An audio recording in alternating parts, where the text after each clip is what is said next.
Brother, good morning. Good morning sister. Om Shanti. Om Shanti. குஷிஷா இருக்கீங்களா? குசியா இருக்கேன் சிஸ்டர். நீங்க எப்படி இருக்கீங்க? குஷிஷா இருக்கோம். Okay sister. சரி, இன்னைக்கு முரளி வாசிக்கலாம். அப்பா இன்னைக்கு சூப்பர் வரதானம் கொடுத்துருக்காரு, உலக சேவாதாரி அப்படின்னு. ஏக்ரஸ்திரி கொடுத்துருக்காருன்னு நினைக்கிறேன். ஆமா, ஏக்ரஸ்திதி மற்றும் உலக சேவாதாரி, வேர்ல்டு சர்வெண்ட் நீங்க எல்லாரும் அப்படின்னு சொல்லியிருக்காரு. உலகத்துக்கே சேவை செய்யக்கூடியவங்க அப்படின்னு. சரிங்க சிஸ்டர், முரளியில பார்க்கலாம். பிரதர், அப்போட மகா வாக்கியங்களை கேட்போம். அதுக்கான தேதி 4/3/2025 காலை முரளி, பாப்தாதா, மதுபன். ஓம் சாந்தி. இனிமையான குழந்தைகளே, ஆரம்பத்திலிருந்து யார் பக்தி செய்தார்களோ, 84 பிறவிகள் எடுத்தார்களோ, அவர்கள் உங்களுடைய ஞானத்தை மிகவும் ரசனையோடு கேட்பார்கள், சைகை மூலமே புரிந்து கொள்வார்கள் அப்படின்னு ஒரு தலைப்புல அப்பா சொல்லியிருக்காங்க. ஆமா, யார் அதிகமா பக்தி செய்திருக்காங்களோ, 84 பிறவிகள் முழுமையா எடுத்திருக்காங்களோ, அவங்க ஞானத்தை மிகவும் ரசனையோடு கேட்பாங்க, செய்கை மூலமா கூட புரிஞ்சுக்கிடுவாங்க அப்படின்றத சொல்லியிருக்கேன் சிஸ்டர். கேள்வி கேட்கிறாங்க. தேவி தேவதை வம்சத்தில் நெருக்கத்தில் வரக்கூடிய மற்றும் தூரத்தில் வரக்கூடிய ஆத்மாவை எவ்வாறு கண்டறிந்து கொள்ளலாம்? பதில் சொல்றாங்க. யார் உங்களுடைய தேவதை வம்சத்தை சேர்ந்த ஆத்மாக்களோ, அவர்கள் ஞானத்தின் எல்லா விஷயங்களையும் கேட்டவுடன் புரிந்து கொள்வார்கள், அவர்கள் குழப்பமுடைய மாட்டார்கள். எவ்வளவு அதிக பக்தி செய்துள்ளார்களோ அவ்வளவு அதிகமாக கேட்பதற்கு ஆர்வமாக இருப்பார்கள். ஆகவே குழந்தைகள் பிறருடைய நாடி பார்த்து சேவை செய்ய வேண்டும் அப்படின்னு அப்பா பதில் சொல்லியிருக்காங்க. யாரு தேவதை வம்சத்துல வருவாங்க, தேவதை வம்சத்தினர் யாரா இருப்பாங்க அப்படின்னா, ஞானத்தை நல்ல விதத்துல ரசனையோடு கேட்கக்கூடியவங்களா இருப்பாங்க, அவங்க பக்தியும் நல்ல விதத்துல செஞ்சிருப்பாங்க. அப்ப அவங்களுக்கு அதனுடைய அனுபவம் இருக்கும் இல்லையா, பக்தியில விஷயம் இப்படி இருக்குது அப்படின்னு. பக்தி நிறைய செஞ்சிருந்தாங்கன்னா ஞானத்துல நல்லா வருவாங்க அப்படின்னு சொல்லுவார் பாபா. அதான் இங்கேயும் சொல்றாரு சிஸ்டர். நீங்க உங்களுக்கு நாடி பார்த்து சேவை செய்யணும், ஏன்னா பக்தி நிறைய செய்தவங்க ஞானத்தை நல்லா கேட்பாங்க, ரசனையோடு கேட்பாங்க அப்படின்னு சொல்லியிருக்காரு. அதனால நீங்க நாடி பார்த்து சேவை செய்யணும்னு சொல்லியிருக்காரு சிஸ்டர். ஆன்மீக தந்தை ஆன்மீக குழந்தைகளுக்கு புரிய வைக்கின்றார். ஆன்மீக தந்தை நிராகாரமாக இருக்கிறார், இந்த சரீரத்தின் மூலம் புரிய வைக்கின்றார். நாம் ஆத்மாக்கள் நிராகாரமாக இருக்கிறோம், இந்த சரீரத்தின் மூலம் கேட்கின்றோம். அதாவது இந்த பிரம்ம பாபா சரீரத்தின் மூலம் அவர் சொல்றாரு, பிரம்ம பாபா சரீரத்தின் மூலம் கேட்கின்றோம் என குழந்தைகள் புரிந்துள்ளனர். 2 பாபா இங்கு இருக்கின்றனர் என குழந்தைகள் புரிந்துள்ளனர். 2 தந்தையும் சேர்ந்து இருக்கின்றனர் அல்லவா. 3 தந்தையையும் புரிந்துள்ளனர். ஆனால் அவரை விட இவர் நன்றாக இருக்கிறார், இவரை விட அவர் நன்றாக இருக்கிறார், வரிசை பிடித்தான் அல்லவா. ஆக அந்த லௌகீக சம்பந்தத்தில் இருந்து வெளியேறி இந்த இருவர் மீது சம்பந்தம் வந்துவிட்டது. மனிதர்களுக்கு எவ்வாறு புரிய வைப்பது என தந்தை புரிய வைக்கின்றார். உங்களிடத்தில் கண்காட்சி மேளாவை பார்க்க நிறைய பேர் வருகின்றனர். 84 பிறவிகள் அனைவரும் எடுப்பதில்லை எனவும் நீங்கள் புரிந்துள்ளீர்கள். இவர்கள் 84 பிறவிகள் எடுப்பவர்களா அல்லது 10-20 பிறவிகள் எடுப்பவர்களா, 10-20 பிறவிகள் எடுப்பவர்களா எப்படி தெரியும்? யார் ஆரம்பம் முதல் அதிக பக்தி செய்தனரோ அவர்களுக்கு அதற்கான பலனும் மிக விரைவாக நல்லதாக கிடைக்கும் என குழந்தைகள் புரிந்துள்ளீர்கள். மிக தாமதமாக குறைவாக பக்தி செய்திருந்தால் பலனும் அந்த அளவு குறைவாக தாமதமாக கிடைக்கும். இதனை பாபா சேவை செய்யும் குழந்தைகளுக்கு புரிய வைக்கின்றார். சொல்றீங்களா பிரதர்? போயிட்டே இருக்கு. ஆமா, அதாவது அந்த 2 தந்தையை பத்தி புரிய வைக்கிறாரு அப்படின்னு சொன்னார் இல்லையா. ஆன்மீக தந்தை வந்திருக்காரு பிரம்மாவுடைய உடல்ல. அப்ப அங்க 2 தந்தை இருக்காங்க இல்லையா, பிரம்மா பாபாவும் சிவபாபாவும் ஒரே உடல்ல இருக்காங்க. அவர் சிவபாபா இந்த சரீரத்தின் மூலமா புரிய வைக்கிறாரு, குழந்தைகளாகிய நீங்க அந்த சரீரத்துல அமர்ந்து இருக்கீங்க அப்படின்னு சொல்றாரு. ஆத்மாவான நீங்க அந்த சரீரத்துல, உங்களுடைய சரீரத்துல அமர்ந்து கேட்டுட்டு இருக்கீங்க. தந்தை இதுல இருந்து புரிய வைக்கிறாரு, நீங்க அதுல இருந்து கேட்டுட்டு இருக்கீங்க அப்படின்னு சொல்றாரு. அப்ப 3 தந்தைகள் இருக்காங்கன்னு, உலகத்துல இருக்காங்கன்னு புரிஞ்சுக்கிட்டீங்க இல்லையா. ஒன்னு அலௌகிக தந்தையா இருக்காரு, இன்னொன்னு பாரலௌகிக தந்தையா இருக்காரு, இன்னொன்னு லௌகிக தந்தையா இருக்காரு. அந்த லௌகிக தந்தை கூட வரிசை கிரமமா இருக்காங்க இல்லையா, இவங்க இப்படி இருக்காங்க அவங்க அப்படி இருக்காங்க அப்படின்றது மாதிரி இந்த லௌகீக சம்பந்தங்கள் இருந்து விடுபட்டு இந்த 2 தந்தையின் பக்கமா இப்ப உங்களுக்கு கவனம் இருக்குது அப்படின்னு சொல்றாரு. இப்ப ஞானத்தின் விஷயத்த சொல்றாரு. அந்த 84 பிறவிகள் முழுமையா எடுத்திருக்கவங்க பக்தியும் 63 பிறவி நல்ல பக்தி செய்திருப்பாங்க. அப்ப அந்த பக்தி செய்ததின் பலனாக ஞானத்துல கூட நல்ல விதத்துல வருவாங்க, ஞானத்தை கூட நல்ல ரசனையோடு கேட்பாங்க. நீங்க அவங்களுக்கு நல்ல விதத்துல நாடி பார்த்து சேவை செய்யணும் அப்படின்னு சொல்றாரு சிஸ்டர். இவர் வேற அப்பா சொல்றாங்க, மிக தாமதமாக குறைவாக பக்தி செய்திருந்தால் பலனும் அந்த அளவு குறைவாக தாமதமாக கிடைக்கும். ம் இதை பாபா சேவை செய்யும் குழந்தைகளுக்கு புரிய வைக்கின்றார். கேளுங்கள், நீங்கள் பாரதவாசி தானே, தேவி தேவதைகளை ஏற்கின்றீர்கள் தானே. ம் பாரதத்தில் லட்சுமி நாராயணர் ஆட்சி இருந்தது. யார் 84 பிறவிகள் எடுப்பவர்களோ ஆரம்பம் முதல் பக்தி செய்தார்களோ அவர்கள் உடனே புரிந்து கொள்வார்கள். ம் உண்மையிலேயே ஆதிசனாதன தேவி தேவதா தர்மம் இருந்தது என்பதை ரசனையோடு கேட்பார்கள். சிலர் பார்த்துவிட்டு சென்று விடுவார்கள். புத்தியில் எதுவும் பதியாமல் கேட்காதவர் போன்று இருப்பார்கள். ஆக அவர்கள் நமது தர்மத்தை சேர்ந்தவர்கள் அல்ல என புரிந்து கொள்ள வேண்டும். ம் அதாவது அந்த சேவை செய்யும் போது அந்த மேலாதுல எல்லாம் சேவை செய்யும் போது அவங்களுக்கு வரவங்களாம் நம்ம கண்டுபிடிக்கணும் இல்லையா, நம்ம தர்மத்தினரா இல்லையா அப்படின்னு.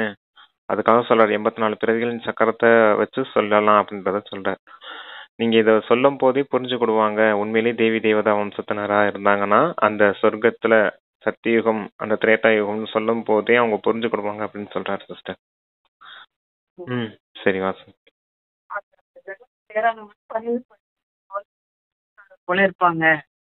என்னங்க சிஸ்டர் கேட்கல.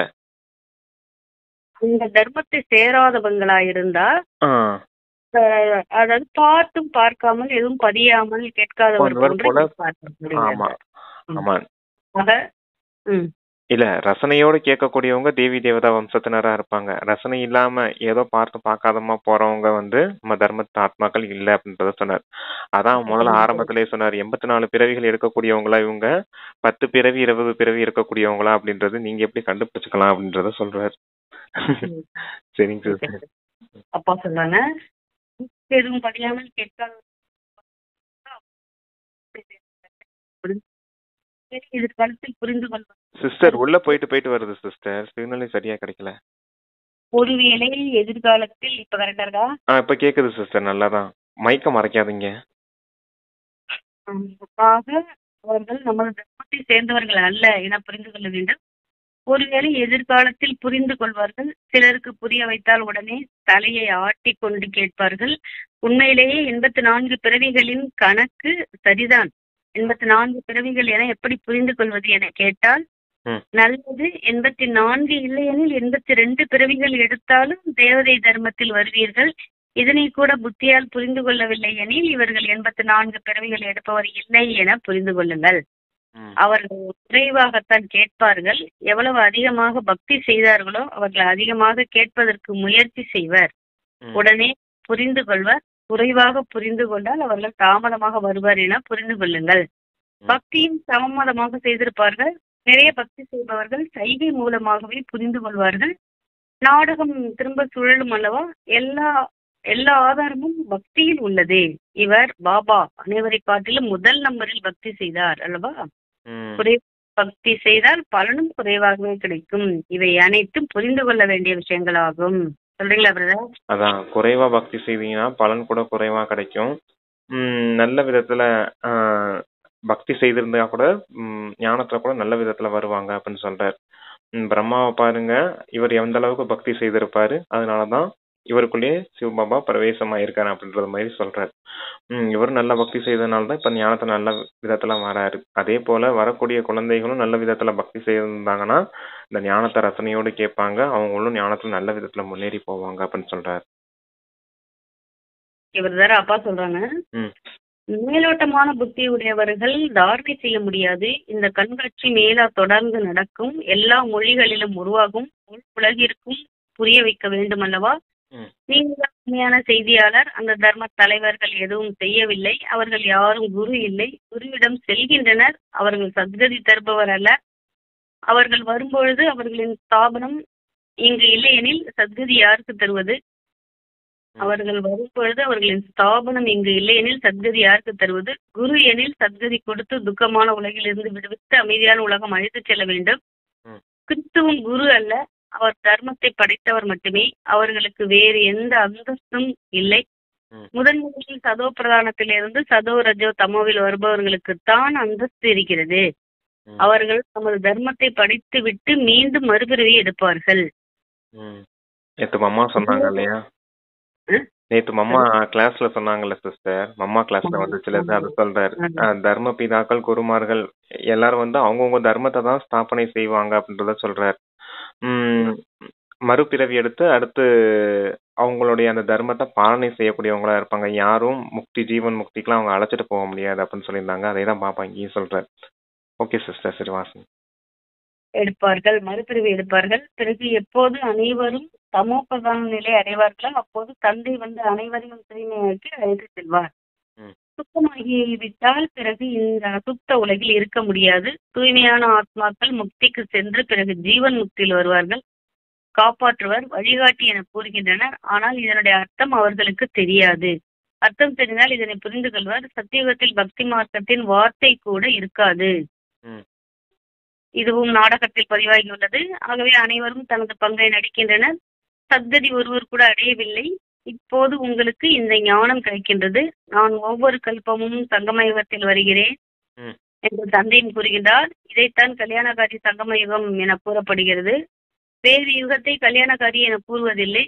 சத்தியுகம் மற்றும் திரேதாயுகத்தின் இடைப்பட்ட சங்கமத்திற்கு எந்த மதிப்பும் இல்லை. அதாவது கலியுகமும் சத்தியுகமும் சேரக்கூடிய இந்த சங்கம யுகத்துக்கு தான் மதிப்பு இருக்குது. மற்றபடி அந்த சத்தியுகமும் திரேதாயுகத்துலயும் ஒரு சங்கமம் வருது. இந்த திரேதாயுகத்துலயும் துவாபரத்துலயும் ஒரு சங்கமம் வருது. துவாபரத்துலயும் கலியுகத்துக்கும் இடையிலயும் ஒரு சங்கமம் வருது.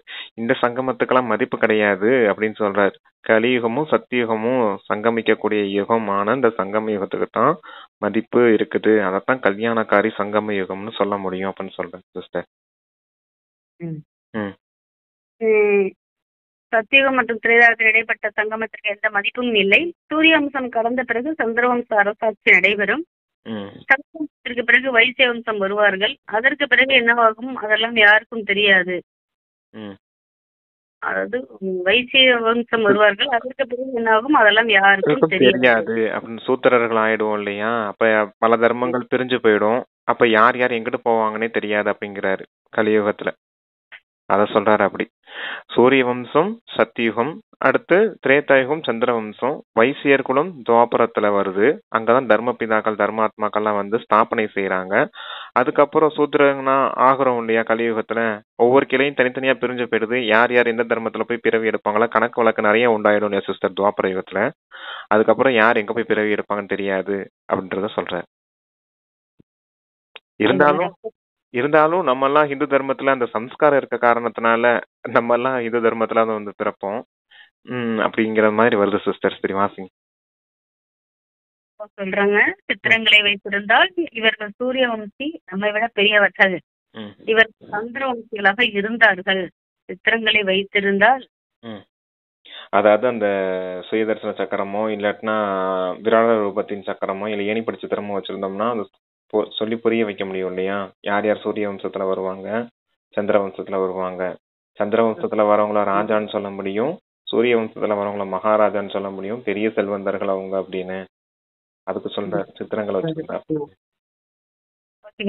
சொல்றாங்க, இவர்கள் சூரிய வம்சி நம்மை விட பெரியவர்கள். இவர்கள் சந்திர வம்சிகளாக இருக்கிறார்கள். அவர்கள் மகாராஜா, இவர்கள் ராஜா. அவர்கள் பெரிய செல்வந்தர்களாக இருக்கிறார்கள். இவர்கள் தோல்வி அடைந்தவர்கள் என புரிந்து கொள்வார்கள். வாய்ஸ் உள்ள போய் வருது. இயர்போன் போட்டிருக்கீங்களா? போடலையே. சரி சரி வாசிங்க சிஸ்டர். ஆஃப் ஆகி தான் இருக்கு. சரி ஓகே, சரி வாசிங்க சிஸ்டர்.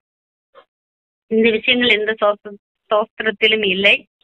இப்போ பாபா வந்து புரிய வைக்கின்றார். எங்களை காப்பாற்றுங்கள், பத்தித்த நிலையிலிருந்து பாவனமாக்குங்கள் என அனைவரும் கூறுகின்றனர். சுகத்திற்காக கூறவில்லை. ஏனென்றால் சுகத்தை பற்றி சாஸ்திரத்தில் நிந்தனை செய்துவிட்டனர். மனதிற்கு அமைதி எப்படி கிடைக்கும் என அனைவரும் கேட்கின்றனர். உங்களுக்கு சுகம் சாந்தி இரண்டும் கிடைக்கிறது. எங்கு அமைதியோ அங்கு சுகமும் கிடைக்கும் என இப்போது நீங்கள் புரிந்துள்ளீர்கள். எங்கு அசாந்தியோ அங்கு துக்கமும் இருக்கும். சத்தியுகத்தில் சுகம் சாந்தி இருக்கும், இங்கு துக்கம் அசாந்தி இருக்கிறது. இதனை தந்தை வந்து புரிய வைக்கின்றார். உங்களை மாயா ராவணன் எவ்வளவு துச்ச புத்தியாக ஆக்கிவிட்டான். இதுவும் நாடகத்தில் உருவாகி இருக்கிறது. நானும் கூட நாடகத்தின் பந்தனத்திற்கு கட்டுப்பட்டு இருக்கிறேன் என தந்தை கூறுகின்றார்.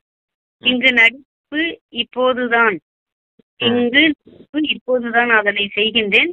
பாபா கல்பமாக நீங்களே வந்து பிரஷ்டாச்சாரி பதீத்த நிலையிலிருந்து சிரேஷ்டாச்சாரி பாவனமாக ஆக்குகிறீர்கள் என கூறுகின்றனர். ராவணன் மூலம் பிரஷ்டாச்சாரி ஆகிவிட்டீர்கள். இப்போது தந்தை மூலமாக மனிதனிலிருந்து தேவரை ஆகிறீர்கள். இந்த மகிமையின் அர்த்தத்தை தந்தையே புரிய வைக்கிறார். அகால அழிவற்ற சிம்மாசனத்தில் அமர்ந்திருப்ப சொல்லிடலாம். அந்த தூய்மை எங்க இருக்குதோ அங்க சுகம் சாந்தி இருக்கும். அதத்தான் பாபா சொல்றாரு, சத்தியுகத்துல சுகம் சாந்தி இருந்துச்சு. காரணம் என்னன்னா தூய்மையா இருந்தீங்க. இங்க கலியுகத்துல பாருங்க தூய்மையற்ற நிலையில இருக்கீங்க, அதான் துக்கம் அசாந்தி இருக்குது அப்படின்னு சொல்றாரு.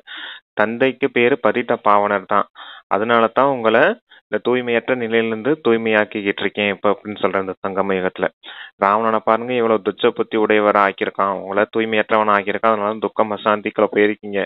இப்ப தந்தையை கூப்பிட்டதே எங்களை துக்கத்துல இருந்து விடுவிச்சு சுகத்துக்கு அழைச்சிட்டு போங்கன்னு தானே. அப்ப இந்த துக்கத்துல இருந்து தந்தை விடுவிச்சு உங்களை சுகதாமமான அந்த சத்தியுகத்துக்கு அழைச்சிட்டு போனேன் அப்படின்றது சொல்றாரு சிஸ்டர். அதான் பிரஸ்தாச்சாரிகளா இருந்துட்டீங்க, கீழானவர்களா மாறிட்டீங்க, தந்தை உங்களை சிரேஷ்டாச்சாரியா மாத்துறேன் அப்படின்றாரு. உயர்ந்தவர்களா மாத்துறேன் அப்படின்னு சொல்றாரு. கீழானவர்கள் இருந்து உயர்ந்தவர்களா மாறுறீங்க, மனிதன்ல இருந்து தேவதையா மாறுறீங்க அப்படிங்கிறத சொல்றாரு சிஸ்டர். இதெல்லாம் மாற்றம் நடக்கக்கூடிய நேரம் இந்த சங்கம யுக நேரம் தான் அப்படிங்கிறாரு. சரி வாசிங்க, அடுத்து ஆத்மாக்கள் இருந்து வாசிங்க. அதாவது இதெல்லாம் எந்த சாஸ்திரத்திலும் இல்ல அப்படின்னு சொல்லி சொன்னாரு. அதே சொன்னாரு இல்லையே சிஸ்டர், இதுதான் சொல்றாரு. செல்வந்தர்ன்னு சொல்லி சொன்னாரு. இதெல்லாம் எந்த சாஸ்திரத்திலும் இல்ல, செல்வந்தரா இருக்கிறாங்க அப்படின்னு சொன்னாரு. இது அந்த சுஸ்திக்கு சிம்பளஸ் வச்சு சொன்னாரா?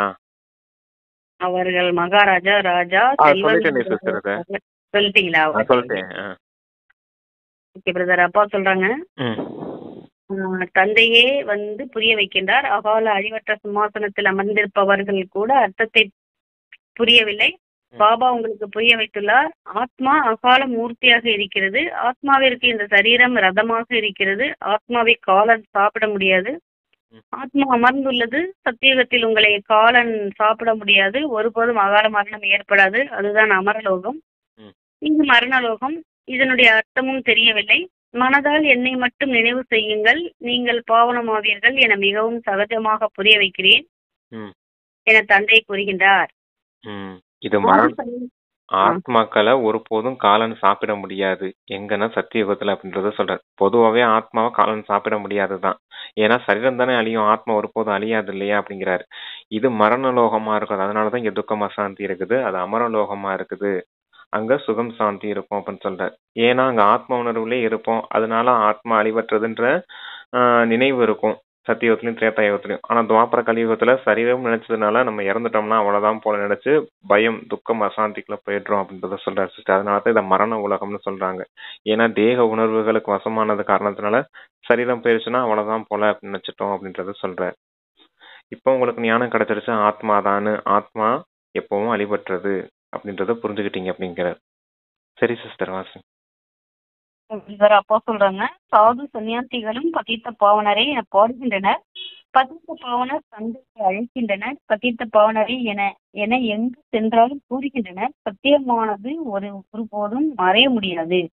இப்போது பதித்த பாவனர் தந்தை வந்துள்ளார் என நீங்கள் புரிந்துள்ளீர்கள். அவர் நமக்கு வழிகாட்டுகின்றார். கல்பத்திற்கு முன்பாகவும் சொல்லப்பட்டது. தன்னைத்தான் ஆத்மா என புரிந்து மனதால் என்னை மட்டும் நினைவு செய்தால் நீங்கள் சதோ பிரதானமாக ஆவீர்கள். நாங்கள் அனைவரும் அன்பான நாயகன், என்னுடைய தோழிகள். அங்கே நாயகன் நாயகி ஒரு பிறவிக்காக இருப்பார்கள்.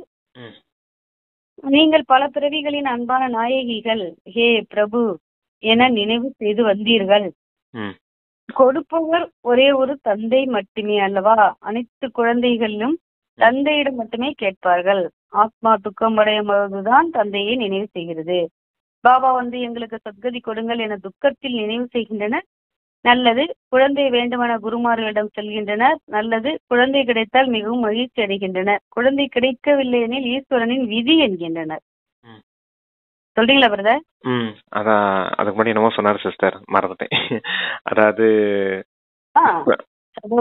ஆத்மா முன்பாகவும் சொல்லப்பட்டது. தன்னைத்தான் ஆத்மா என்ன புரிந்து மனதால் நினைச்சீங்க. அதுக்கு முன்னாடியா? இல்ல இந்த பாயிண்ட்க்கு முன்னாடி சிஸ்டர், இந்த குழந்தை பிறக்கிறதுக்கு முன்னாடி சன்னியாசிகள் குழந்தை நாயகன் நாயகி ஒரு நாயகன் நாயகி. Okay sister. அதாவது ஒரு பிறவிக்கான நாயகன் நாயகி தான் இந்த உலகத்துல இருக்காங்க. ஒரு பிறவிக்கு கணவன் மனைவியா வாழ்வாங்க, அவ்வளவுதானே.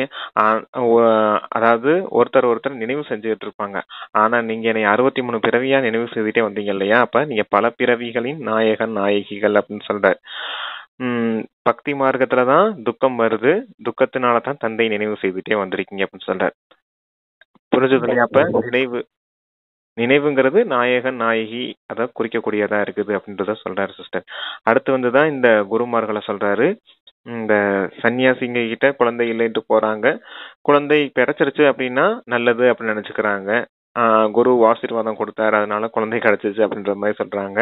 குழந்தை கிடைக்கலன்னா ஈஸ்வரனுடைய விதி அப்படின்னு சொல்லிக்கிறாங்க. எந்த விஷயத்தையும் புரிஞ்சுக்கிறது இல்லை அப்படிங்கிறார். யார் இதெல்லாம் செய்யறது, குழந்தை கொடுக்கறது கொடுக்காம இருக்கிறது எல்லாமே டிராமா படி நடக்குது அப்படிங்கறத சொல்றாரு.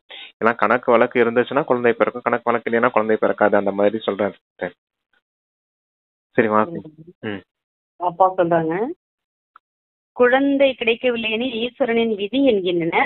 நாடகத்தை பற்றி அவர்களுக்கு தெரியாது. ஒருவேளை நாடகம் என கூறினால் பிறகு எல்லாம் தெரிந்திருக்க வேண்டும். நீங்கள் நாடகத்தை அறிந்துள்ளீர்கள், வேறு யாருக்கும் தெரியாது. சாஸ்திரத்தின் இல்லை. நாடகம் என்றால் நாடகம்தான். அதனை பற்றிய 3 காலத்தையும் அறிய வேண்டும். நான் ஒவ்வொரு 5000 ஆண்டுகளுக்கு பிறகும் வருகின்றேன். 4 யுகங்களும் முற்றிலும் சம அளவு உள்ளது. சொஸ்திகா முகத்துவம் இருக்கிறது அல்லவா? கணக்கு எழுதும் போது சொஸ்திகாவை எழுதுகின்றனர். இங்கும் கணக்கு இருக்கிறது. நமக்கு லாப நஷ்டம் எவ்வாறு ஏற்படுகின்றது? நஷ்டம் ஏற்பட்டு இப்போது முழு நஷ்டம் ஆகிவிட்டது. இது வெற்றி தோல்வியின் விளையாட்டாக இருக்கிறது. அதாவது என்ன இருக்கு சிஸ்டர், அது என்ன சொல்றாரு அப்படின்னா, அந்த டிராமா விதி அப்படின்றத சொன்னார் இல்லையா, ஈஸ்வரன் ஒன்றும் செய்யறதுல டிராமா அப்படி நடக்க வேண்டியது நடக்கும் அப்படிங்கிறதுக்காக சொல்றாரு. அந்த குழந்தை விஷயம் இருக்கு இல்லையா, அந்த குழந்தை பிறக்கிறது வந்து டிராமா படி நடக்கிறது நடக்கும். நான் ஒன்றும் செய்யறது இல்லை, இந்த குழந்தை பிறக்கிறதுக்கு நான் ஆசீர்வாதம்லாம் கொடுக்கறது இல்லை, அந்த மாதிரி சொல்றாரு. அது அடுத்துதான் சொல்றாரு, இந்த லாப நஷ்ட கணக்கு இருக்குது பார்த்தீங்க இல்லையா, அது எழுதும் போது இந்த ஸ்வஸ்திக் சிம்பிளா போடுவாங்க அப்படிங்கிறாரு. அந்த சிம்பிள கூட பாருங்க, நாலும் சமநிலையில இருக்கும். அதே போல இந்த சத்தியுகம், திரேதாயுகம், துவாபர, கலியுகம் 4ம் சமநிலை உடையது அப்படிங்கிறாரு. எல்லாமே 1250 வருஷம் ஒவ்வொரு யுகமும் இருக்குது. மொத்தமா சேர்த்து 5000 வருஷம் ஆகுது. தந்தையும் 5000 வருஷத்துக்கு முன்னாடி இந்த விஷயத்தை வந்து புரிய வச்சேன், இப்பவும் தந்தை வந்து புரிய வைக்கிறேன் அப்படிங்கிறார். ஒவ்வொரு கல்பமும் 5000 வருஷத்துக்கு ஒரு முறை வந்து தந்தை இந்த விஷயங்கள் எல்லாம் புரிய வைக்கிறேன்னு சொல்றாரு சிஸ்டர். இந்த சொஸ்திகளை கணக்கு எழுதுறவங்க போடுறாங்க அப்படின்னு சொல்றாங்க. ஏன் அது போடுறாங்கிறது புரியல. ஏன்னா இதை 4ஆ பிரிச்சுக்காங்க. சத்தியுகம், திரேதாயுகம். சிஸ்டர் வாய்ஸ் உள்ள போயிட்டு வருது.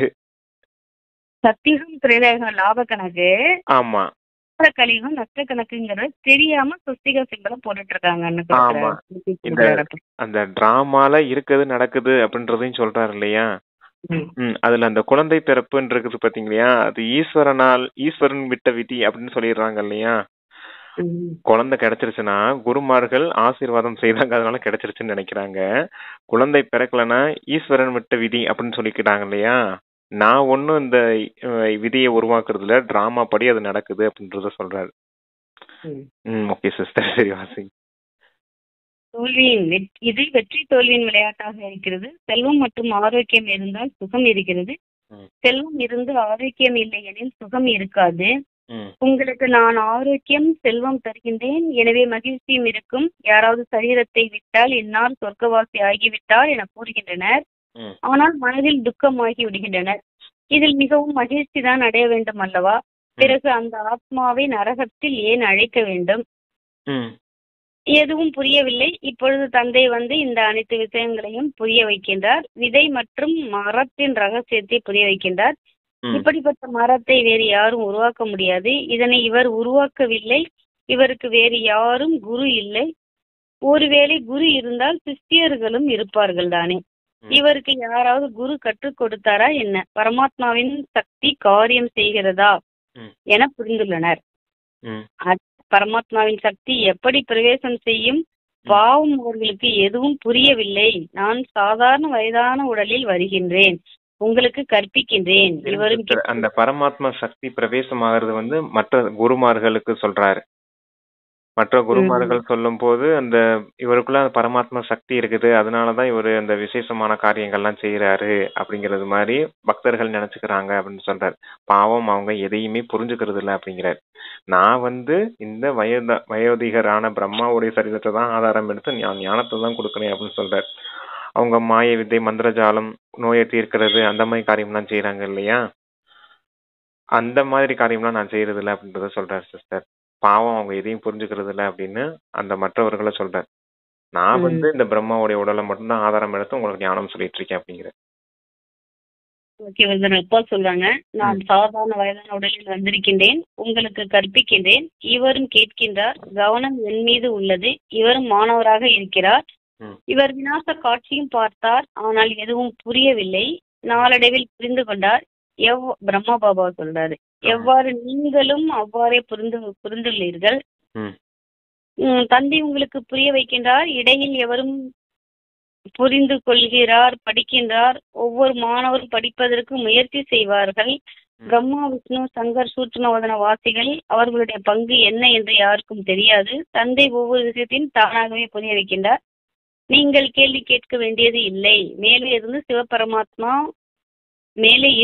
சிவபரமாத்மா, பிறகு தேவதைகள். அவர்களை எவ்வாறு ஒன்று சேர்க்க முடியும்?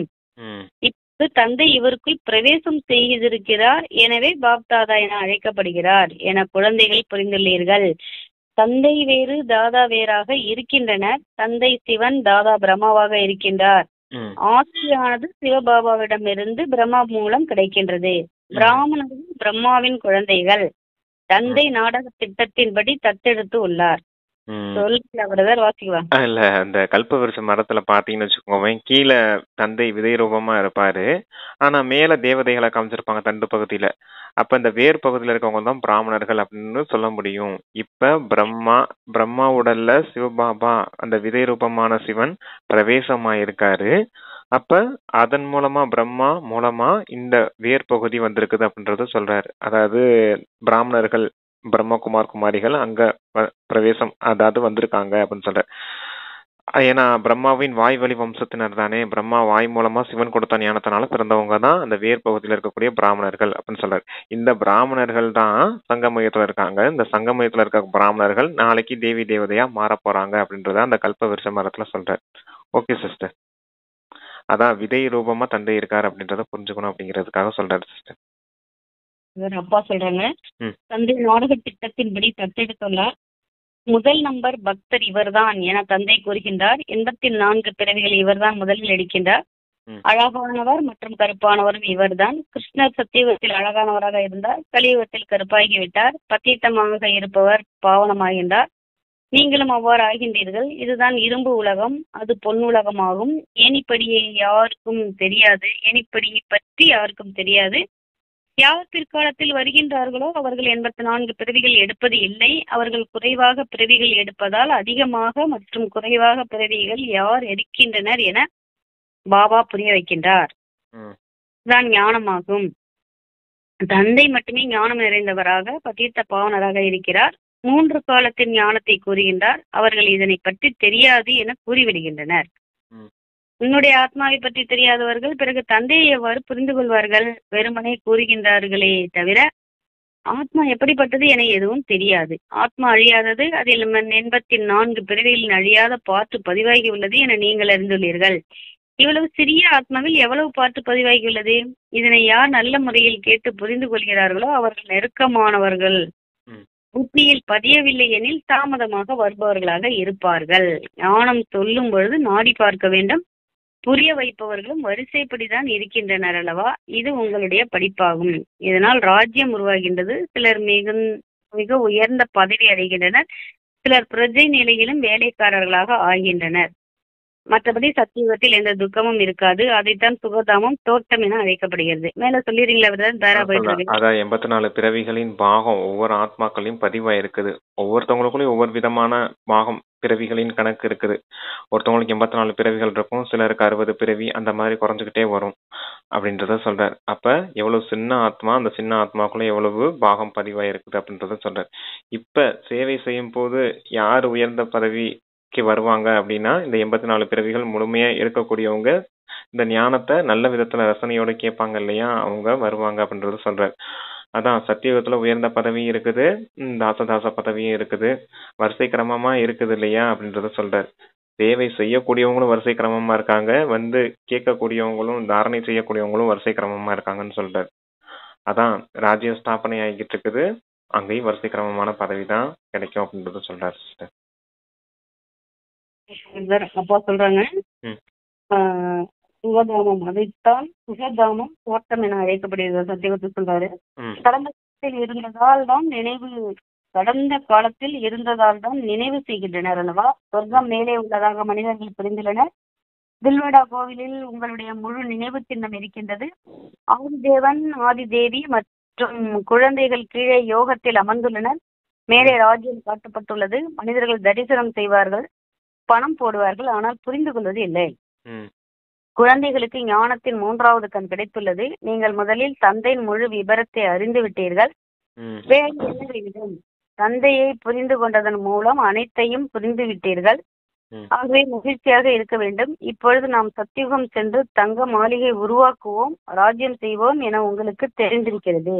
ம் யார் நன்கு சேவை செய்யும் குழந்தைகளோ அவர்களுக்கு இந்த ஆன்மீக ஞானத்தை ஆன்மீக தந்தை தருகின்றார் என்பது புத்தியில் இருக்கும். ம் ஆத்மாக்களின் தந்தையே ஆன்மீக தந்தை என அழைக்கப்படுகிறார். அவரே சத்கதி தரும் அழலாக இருக்கின்றார். சுகம் சாந்தியின் ஆஸ்தியை தருகின்றார். ம் இந்த ஏணி 84 பிறவிகள் எடுக்கக்கூடிய பாரதவாசிகளுடையது என நீங்கள் புரிய வைக்க முடியும். இருங்க சிஸ்டர் சொல்லிடலாம். அந்த தில்வாடா கோயில்ல கீழே பிராமணர்கள் ஆதிதேவன் ஆதிதேவியை காமிச்சிருக்காங்க, மேல சொர்க்கத்துல அந்த ராஜ்யம் ஸ்தாபனை ஆகிறத காமிச்சிருக்காங்க. மனிதர்கள் கூட சொர்க்க மேல இருக்கிறதுன்னு தானே நினைச்சிட்டு இருக்காங்க. அது கூட உங்களுடைய நினைவு சின்னமா கரெக்டா அமைச்சிருக்காங்க அப்படின்னு சொல்றாரு. பிராமணர்கள் அந்த இப்ப சொன்னோம் இல்லையா, அந்த விதை ரூபத்துக்கு பக்கத்துல அந்த பிராமணர்கள் இருக்காங்க அப்படின்னு, கல்பவிருஷ மரத்துல இங்க பிராமணர்களா இருக்கவங்க நாளைக்கு தேவி தேவதைகளா மாறுறாங்க அப்படின்னு, அதே போல இங்கேயும் நினைவு சின்னம் அப்படி அமைச்சிருக்காங்க அப்படின்னு சொல்றாரு. ஆதிதேவன் ஆதிதேவியை கீழே காமிச்சிருக்காங்க, மேல ராஜ்யம் ஸ்தாபனை ஆகினது மாதிரி சொர்க்கத்தை காமிச்சிருக்காங்க அப்படின்னு சொல்றாரு. தந்தை தான் இந்த பிராமணர்களை அந்த தேவி தேவதைகளா ஆக்குறேன் அப்படின்றத சொல்றாரு. அதாவது இவர் தான் சத்கதி கொடுக்கக்கூடிய வள்ளலா இருக்காரு, சுகம் சாந்தியின் ஆஸ்தியை கொடுக்கக்கூடியவரா இருக்காரு. இப்ப உங்களுக்கு அந்த ஞானத்தை கொடுத்து நாளைக்கு உங்களை தேவி தேவதைகள் ஆக்கி உங்களுக்கு சுகம் சாந்தி ஏற்படுத்தி தாரேன் அப்படின்றத சொல்றாரு சிஸ்டர். அடுத்து இந்த ஏணிப்படி சித்திரத்தை சொல்றாரு. இந்த ஏணிப்படி சித்திரம் பாரதவாசிகளின் 84 பிறவிகளின் சக்கரமாகும், அதாவது சித்திரமாகும் அப்படின்னு சொல்றாரு. 84 பிறவிகள் எப்படி? சத்தியுகத்துல 8 பிறவி, திரேதாயுகத்துல 12, துவாபரத்துல 21, கலியுகத்துல 42 இப்படின்னு வரிசை கிரமமா இறங்கி வந்தது. இது பாரதவாசிகள் முழுமையா 84 பிறவிகள் எடுக்கக்கூடியவர்களின் சித்திரம் அப்படிங்கிறார்.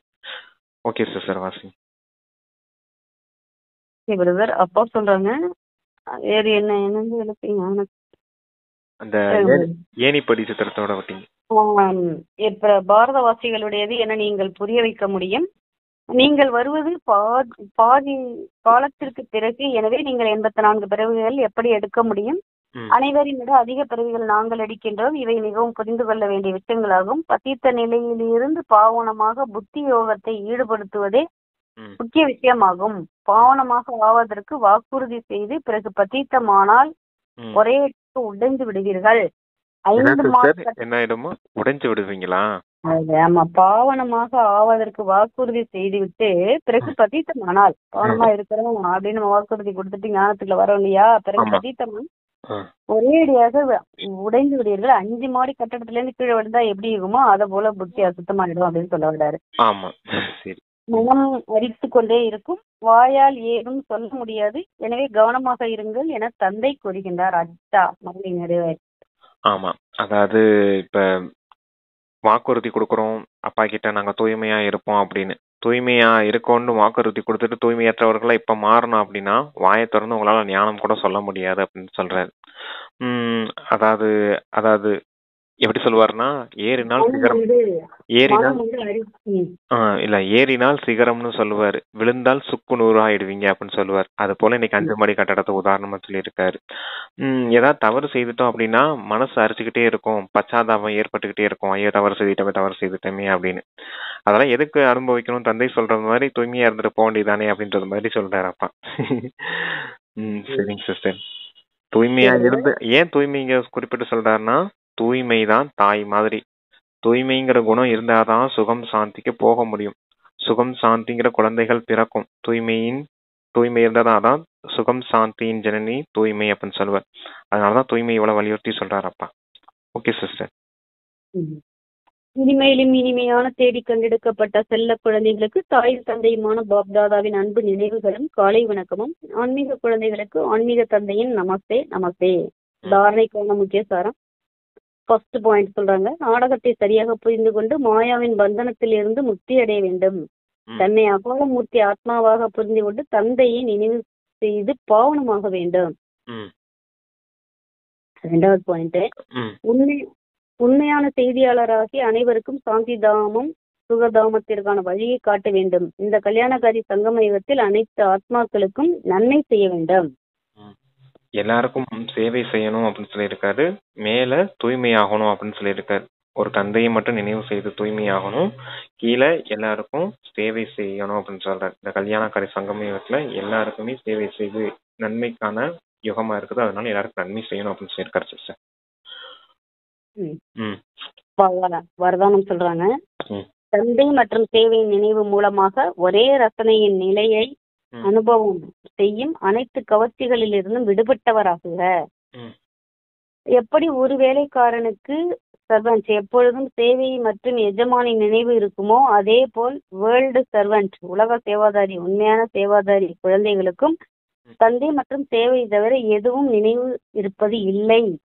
இதன் மூலமாகத்தான் ஏக்கர ஸ்திதி ஒரே ரசனையின் நிலையில் இருப்பதற்கான அனுபவம் ஏற்படுகிறது. அவர்களுக்கு ஒரு தந்தையின் ரசனையை தவிர எல்லா ரசனைகளும் சுவையற்றதாக தோன்றும். ஒரு தந்தையின் ரசனையின் அனுபவம் இருக்கும் காரணத்தால் எங்குமே கவர்ச்சி போக முடியாது. இந்த ஏக்கர ஸ்திதிக்கான தீவிர முயற்சியே அனைத்து கவர்ச்சிகளிலிருந்தும் விடுபட்டவராக ஆக்கிவிடுகிறது. இதுவே சிறந்த குறிக்கோள் ஆகும். அதாவது சர்வன்ட் இருக்காங்க, அதாவது வேலைக்காரர்கள் இருக்காங்க அப்படின்னா அவங்களுக்கு எப்பவுமே தங்களுடைய எஜமானனுடைய நினைவும் அந்த செய்யக்கூடிய வேலையின் கவனம், அந்த சேவையின் கவனத்துல மட்டுமே இருப்பாங்க. அதே போல நீங்க யார் அப்படின்னா வேர்ல்டு சர்வன்ட் அப்படின்னு சொல்றாரு. வேர்ல்டு சர்வன்ட்னா உலகத்திற்கே எஜமான இருக்கக்கூடிய அந்த தந்தை நினைவும் கூடவே அவர் சொன்ன இந்த சேவை இருக்கு இல்லையா, உலகத்துக்கே தந்தையின் அறிமுகத்தை கொடுக்கணும், தந்தையின் ஞானத்தை கொடுக்கணும் அப்படிங்கிறது இருக்கு இல்லையா, இந்த சேவையின் விஷயம் மட்டுமே உங்களுக்கு ஓடும். அதான் நினைவு மற்றும் சேவை அப்படின்னு சொல்றாரு. அப்ப ஒரு தந்தை கூடவே அந்த ஏக்கர ஸ்திதி இணைஞ்சிருக்க காரணத்தினால நீங்க ஈஸியாவே மற்ற ஈர்ப்பு கவர்ச்சியிலிருந்து விடுபட்டவரா ஆயிடுவீங்க அப்படின்னு சொல்றாரு. நினைவு சேவை மட்டும் கவனம் இருந்துகிட்டே இருக்கும், மற்ற ஈர்ப்புகள் மற்ற இந்த உலகாய விஷயங்கள் ஈர்ப்பு, அந்த தேகம் உறவுகள், அப்புறம் தேக பொருட்கள், இந்த தேக உலகாய விஷயங்கள் எல்லா ஈர்ப்புல இருந்தும் விடுபட்டுருவீங்க அப்படின்னு சொல்றாரு. அதான் ஏக்கர ஸ்திதி மூலமா ஒரே ரசனையின் மூலமா எல்லா கவர்ச்சியிலிருந்து விடுபட்டவர்களா ஆயிடுவீங்க அப்படின்னு சொல்றாரு. ஏன்னா அவங்களுக்கு எப்பவுமே அந்த ஒரு தந்தையின் ஈர்ப்புல இருக்க காரணத்துல அவருடைய நினைவு மட்டுமே சுகமளிக்கக்கூடியதா இருக்கும், மற்ற எல்லாமே சுவையற்றதா தோன்றும் அப்படின்னு சொல்வார். இது அந்த அனுமானுடைய உதாரணம் கூட கொடுப்பாங்க. அவர் அந்த போர்லாம் முடிஞ்சுட்டு அனுமார் அவருடைய நாட்டுக்கு போறது மாதிரி ஒரு சூழ்நிலை வரும். அப்ப அந்த மாலையை பரிசா கொடுப்பார் ராமர். அப்ப என்ன ஆகும் அப்படின்னா அவர் இந்த மாலையில இருக்க முத்தெல்லாம் கடிச்சு கடிச்சு துப்பிட்டு இருப்பார். ஏன்னு கேட்டா இதுல என்னுடைய ராமர் இல்லையே அப்படின்றது மாதிரி வரும் அந்த கதை. அது போல சொல்றாரு, மற்ற எந்த ஒரு பொருட்களும் எந்த ஒரு ஈர்ப்புலையும் அவங்க போக மாட்டாங்க, அவங்களுக்கு எப்பவுமே அந்த ராமரின் நினைவு, அதாவது தந்தை நினைவு மட்டுமே சுகமளிக்கக்கூடியதா இருக்கும். மற்ற எந்த பொருட்கள்லயும் வேற எந்த ஒரு கவர்ச்சியும் இருக்காது அவங்களுக்கு அப்படின்றார். வேற எதுவுமே சுகம் கொடுக்கக்கூடியதா இருக்காது அப்படின்னு சொல்றார். அதான் ஏக்கர ஸ்திதி அப்படின்னு சொல்றார். இதுதான் மிக உயர்ந்த குறிக்கோள் ஆகும் அப்படின்னு சொல்றாரு சிஸ்டர். ஒரே ஏக்கர ஸ்திதியில இருக்கணும், மற்ற அந்த கவர்ச்சியிலிருந்து விடுபட்டவர்களா ஆயிடுவீங்க அப்படிங்கிறார். அவருடைய நினைவு அவருடைய அதே ஏக்கர ஸ்திதியில இருக்கும்போது மற்ற எது பிடிக்காமலே போயிடும், விடுபட்டவராக ஆக்கி விடுகிறது கவர்ச்சிகளில் இருந்து. இதுவே சிறந்த குறிக்கோளாகுங்கிறாரு. ஆமா, அதுதான் அத்தீந்திரிய சுகம்னு சொல்றாரு. மனம் புத்தினால அனுபவிக்கக்கூடிய இந்திரியங்களுக்கு அப்பாற்பட்ட சுகம். மற்றது எல்லாமே இந்த உலகத்தின் விஷயங்கள் எல்லாமே இந்திரியங்களால அனுபவிக்கக்கூடிய சுகம் தான். கண்களால பார்த்து பார்த்து ரசிக்கக்கூடிய இந்த உலகத்தை ரசிக்கிறது, வாயால சாப்பிட்டு சாப்பிட்டு ரசிக்கிறது, அந்த மாதிரி இருக்குது இல்லையா இந்திரியங்களின் சுகம். காதால கேட்டு கேட்டு ரசிக்கிறது, அந்த மாதிரி எல்லாமே இந்திரியங்களால அனுபவிக்கக்கூடிய சுகம். ஆனா தந்தை நினைவு மட்டும்தான் மனம் புத்தியினால ஏற்படக்கூடிய அது அத்தீந்திரிய சுகம். மன மகிழ்ச்சி, திருப்தி, அமைதி, சந்தோஷம் எல்லாமே கிடைக்குது இல்லையா, அதான் அத்தீந்திரிய சுகம்னு சொல்றாரு அப்பா. அந்த சுகத்தை அனுபவிக்கக்கூடியவங்களுக்கு மற்றது எல்லாமே சுவையற்றதா தோன்றும் அப்படிங்கிறாரு. Okay sister. ஸ்லோகன் சொல்றாங்க, நாட்டுக்கான நிலைமைகளின் பரீட்சைகளில் தேர்ச்சி பெற வேண்டும் என்றால் தங்களது சுபாவத்தை சக்திசாலி ஆக்கிக் கொள்ளுங்கள். ம். அதாவது நாட்டுக்கான நாசுக்கான சமயம். நிலைமைகளில் பரீட்சைகளில் தேர்ச்சி பெற வேண்டுமென்றால் தங்களது சுபாவத்தை சக்திசாலி ஆக்கிக் கொள்ளுங்கள். சக்திசாலி ஆக்கிக் கொள்வது எப்படி? அப்படியா? சுபாவத்தை சக்திசாலி ஆக்கிக்கணும்னா பயிற்சி தான் வேணும். என்ன செய்ய முடியும்? ஈஸி யோக நேச்சர். பலம் தான். யோக பலம் தான். ஈஸி நேச்சர் இருக்கணும் அப்படின்னா எப்பவுமே மனம் புத்தி அந்த ஒருமுகப்பட்டு இருக்கக்கூடிய பயிற்சி பண்ணிட்டே இருந்தோம் அப்படின்னா, மனம் புத்தி ஒருமுகப்பட்டிருக்கும் போது மற்ற ஈர்ப்புகள்ல போக மாட்டோம். அடுத்தவங்கள பார்க்கும்போதும் நம்ம ஆத்மாவா இருக்கும்போது எதிரில் இருக்கவங்களையும் ஆத்மாவா பார்ப்போம். நம்மளுடைய தன்மைகள் எல்லாமே மாறி போயிடும். அதான் ஈஸி நேச்சர் உடையவங்களா ஆகுங்க. அதுவும் நாசுக்கான சமயம்ன்றாரு. எமர்ஜென்சி சுச்சுவேஷன், நெருக்கடியான நேரம்னு சொல்லுவாங்க இல்லையா? அது போலதான் அதை நாசுக்கான நேரம்னு சொல்றாரு. பிரச்சனை இப்ப நீ பாவம் செஞ்சே ஆகணுன்றது மாதிரி பிரச்சனைகள் வரும், சூழ்நிலைகள் வரும். வராதுன்னு சொல்ல முடியாது. நம்ம எங்கிட்ட இக்கட்டான நிலையில போய் மாட்டிக்கிற மாதிரி ஆயிடும். அதுவும் உங்களுக்கு டெஸ்ட் பேப்பர் போலதான். அந்த பரீட்சையிலையும் நீங்க பாஸ் ஆகணும்னா உங்களுடைய சுபாவம் சக்திசாலியா இருக்கணும் அப்படின்னு சொல்லியிருக்காரு. Easy nature, take it easy பாலிசின்னு சொல்லுவாங்க, கேட்டிருக்கீங்க இல்லையா? எது நடந்தாலும் டிராமா தான்ப்பா. சரியா? டிராமா படி இந்த சமயம் இப்படி வந்திருக்குது. இதுவும் ஏதோ நன்மைக்கு தான் வந்திருக்குது அப்படின்னு நம்ம புரிஞ்சுக்கிறது தான் அங்க சுபாவம் சக்திசாலியா மாறதுக்கான ஒரே விதி. ஏன்னா சம்பந்தம் தொடர்புல தான் பிரச்சனைகள் அதிகமா வரும். ஏன்னா தனிமையில இருக்கும்போது எந்த பிரச்சனையும் நமக்கு வரப்போறதில்லை. ஒரே தந்தை நினைவுல இருப்போம், இல்ல ஞானத்தை படிச்சுட்டு இருப்போம், ஏதாவது சிந்தனை செஞ்சுட்டு இருப்போம். ஆனா சம்பந்தம் தொடர்புல வரும்போது பிரச்சனை உண்டாகுதுன்னா டிராமா படி எல்லாமே வருது. அப்ப இந்த மாதிரி நெருக்கடியான சூழ்நிலை வருதுன்னா இதுவும் ஏதோ நன்மை செய்துட்டு போகிறதுக்கு தான் வந்திருக்குது அப்படின்ற புரிதல் இருக்கணும். அதைத்தான் திரிகாலதரிசி அப்படின்னு சொல்லியிருந்தார் இல்லையா? மாயையை வெல்லக்கூடிய சக்தி திரிகாலதரிசியின் சக்தி அப்படின்னு சொன்னார் இல்லையா? இறந்த காலமும் நன்மை செய்யக்கூடியது, இப்ப நடக்கக்கூடிய நிகழ்காலமும் நன்மை செய்யக்கூடியது, அடுத்து என்ன ஆகுமோ ஏதாகுமோ அப்படின்னு வருது இல்லையா? கடந்த காலம், இறந்த காலம், அடுத்து எதிர்காலம் என்ன ஆகுமோ ஏதாகுமோ, என்ன பிரச்சனை ஆகுமோ, என்ன நடக்க போதோ அப்படின்ற பயம்லாம் வருது இல்லையா?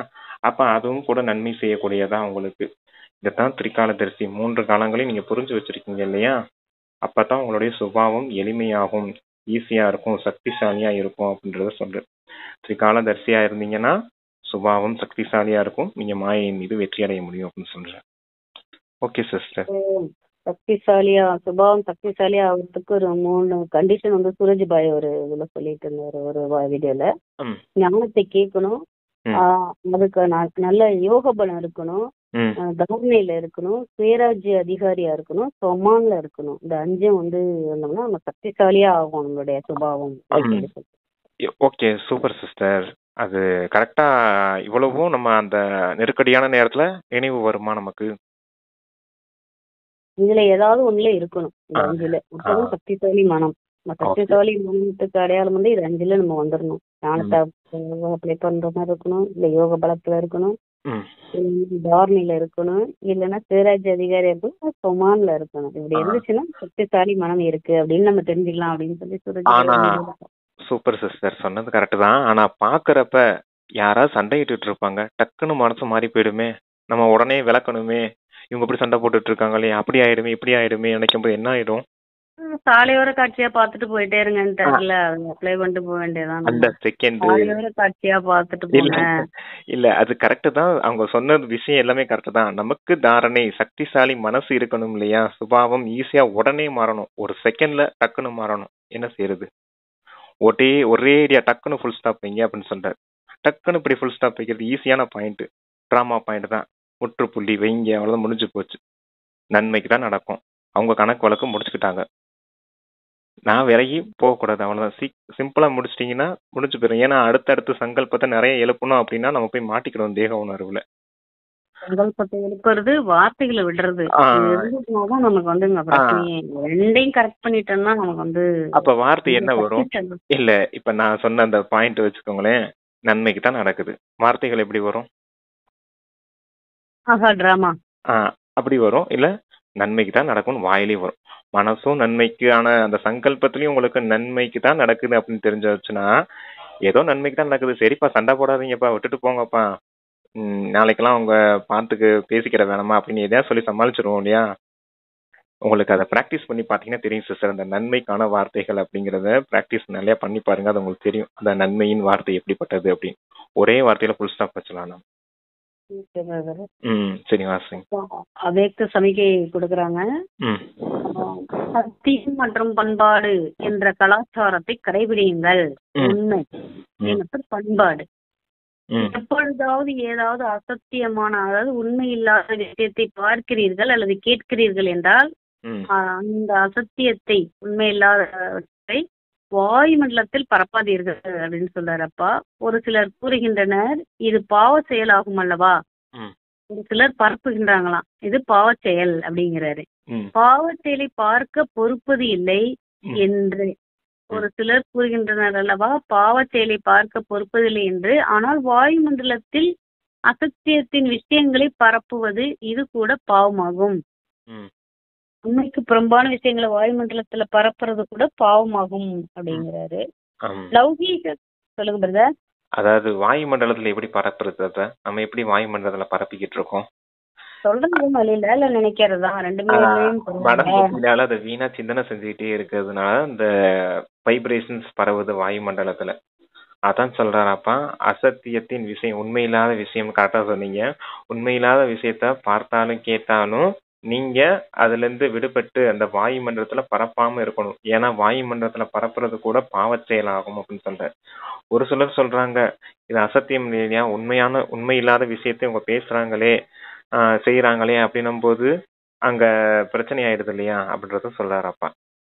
நிறைய இடத்துல என்ன நடக்கும்னா, உண்மை இல்லாத விஷயத்த நிறைய பேர் வந்து பேச மாட்டாங்க, செய்ய மாட்டாங்க, ஆனா வந்து பரப்பி விட்டுருவாங்க. தெரியுமா இப்படி சொன்னாங்க அப்படி அப்படின்னு. ஆனா அவங்க நல்ல புள்ள மாதிரி நினைச்சுக்குவாங்க. ஆனா அதுவும் கூட பாவம்ட்டாரு சூட்சுமத்துல. இல்ல அது நம்ம 2 பேர் இருக்கோம். இப்ப நம்ம ஏதோ உண்மை இல்லாத விஷயத்த வேற யார்கிட்ட போய் சொல்லும் போது நம்ம 2 பேர் வைப்ரேஷன்ஸும் கெட்டு போயிடுச்சு. வாயுமண்டலத்துல வைப்ரேஷனை கெடுத்துட்டோம். இப்ப நம்ம போய் அடுத்தவங்க கிட்ட சொல்றோம்னா அவங்களுடைய மனம் புத்தியும் கெடுக்கிறோம் இல்லையா வாயுமண்டலத்துல. அவங்க இன்னொரு 4 பேர்கிட்ட போய் சொல்லுவாங்க. அப்ப 4 பேர் அவங்களும் அவங்களுடைய மனம் புத்தியும் கெட்டு போகும். அவங்களுடைய வைப்ரேஷன்ஸ் மூலமா மொத்தமாவே வாயுமண்டலம் மொத்தமாவே இந்த ஒரு பிரச்சனையினால கெட்டு போயிடுது இல்லையா. அத சொல்றாரு சிஸ்டர். மொத்தமாவே உங்களுடைய வைப்ரேஷன்ஸ் கெடுறதுனாலையும் வாயுமண்டலம் கெடுது. மொத்தமா ஒருத்தவங்கொட்டையா மாத்தி இந்த வீணான விஷயங்களை சொல்லிட்டே இருந்தீங்கன்னா மொத்தமாவே வாயுமண்டலம் கெட்டு போயிடும் இல்லையா. அப்ப வரக்கூடிய யாராவது அந்த நேரம் ஞானம் அடக்க யாராவது வந்தாங்கன்னா வாயுமண்டலம் எப்படி இருக்கும், குழப்பமான வாயுமண்டலத்துல. அவங்களும் ஏற்கனவே குழப்பத்துல வராங்க. ஒரு அமைதி சக்தி இருந்தா தானே அவங்க நல்ல ஞானத்தை கேட்டுட்டு இறை சக்தி இருக்குதுன்னு புரிஞ்சுக்கிட்டு போக முடியும். இப்ப நீங்க குழப்பமான வாயுமண்டலத்துல இருந்தீங்க, இப்படி குழப்பமான வாயுமண்டலத்தை ஒருத்தர் மாத்தி பரப்பிக்கிட்டு இருந்தீங்க அப்படின்னா குழப்பமான வாயுமண்டலத்துல அவங்க வந்து என்னத்தை புரிஞ்சுட்டு போவாங்க அப்படின்றது மாதிரி கேட்கிறாரு சிஸ்டர். அதான் இதுதான் பெரிய பாவ செயல் அப்படிங்கிறாரு. அதான் நானும் சொல்றேன், இல்லன்ட்டு சொல்லிட்டு ஏன் சொல்றீங்க அப்ப அதே கருத்தையே.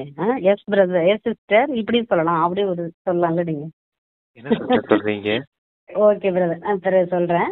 இது கூட பாவம் சொன்னீங்களா இல்ல, நீங்க அப்படித்தான் சொன்னீங்களா சிஸ்டர்? ஆமா. அப்படியா, சரிங்க சிஸ்டர். இது கூட பாவமாகும். லௌகீக குடும்பத்தில் கூட இது போல ஏதாவது விஷயம் பார்க்கப்படுகிறது அல்லது கேட்கப்படுகிறது என்றால் அது பரப்பப்படுவதில்லை.